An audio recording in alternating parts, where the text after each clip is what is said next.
afternoon from the New York Stock Exchange. I'm Olivia Bono-Voznenko here with Stephen Guilfoyle. Stephen, how are you doing today? I'm fine and dandy. Thank you for having me. Stephen, weekly jobless claims came in pretty steady, durable goods lower. What is your take on this and how are we reacting?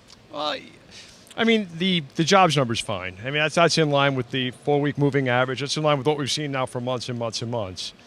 Durable goods orders somewhat disappointing. They revised January lower. The core number came in minus 1% month over month, which is at the very bottom of consensus range. Mildly disappointing, maybe more than mildly.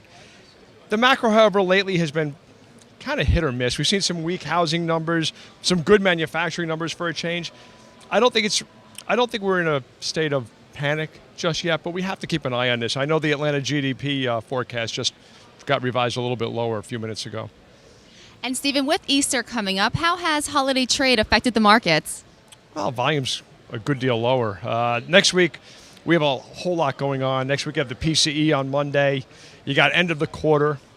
You got jobs on Friday. You have a lot of, let's say, rebalances, quarterly rebalances that result in large imbalances that could be to the negative side this time from what I'm hearing. So there's a lot more fish to fry next week, which meant guys with maybe school-age kids might have taken this week off. So the volume has been a good deal lighter. And Stephen, can you elaborate on what we should be paying attention to next week? You know, once again, as with this week, there's a lot of Fed speakers on the slate. I think I'm tracking about 8 different speeches right now for next week. We saw last week on Wednesday, we saw Janet Yellen lead a very dovish Fed. Now this week, we've seen every single one of these guys, most notably James Bullard, but every single one of these guys come out and act like a hawk, although none of them were brave enough to join Esther George in dissent last week, so we have a lot of cowards in our midst. I don't like what they're doing because I think they're maybe working in concert. I think maybe Janet Yellen got the call from the ECB and the BOJ and said, what are you doing to our currency market? And she said, don't worry, I'll send the guys out and they'll talk things back to the way they were. So, yeah, I think the Fed has manipulated markets this week. Wow. And after this 3-day weekend, how will we see the markets open on Monday? You know, I think it's really important that WTI crude, it has regained that $39 level now, that it hangs on to that level.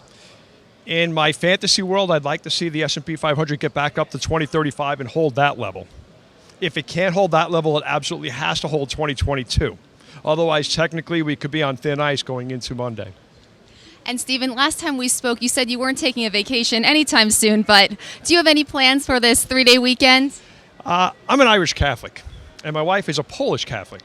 So we will be doing Easter, Holy Thursday, Good Friday, and Easter the Catholic way. All right, so it starts tonight. We'll have a happy Easter, and thank you so much, Stephen. Sure thing.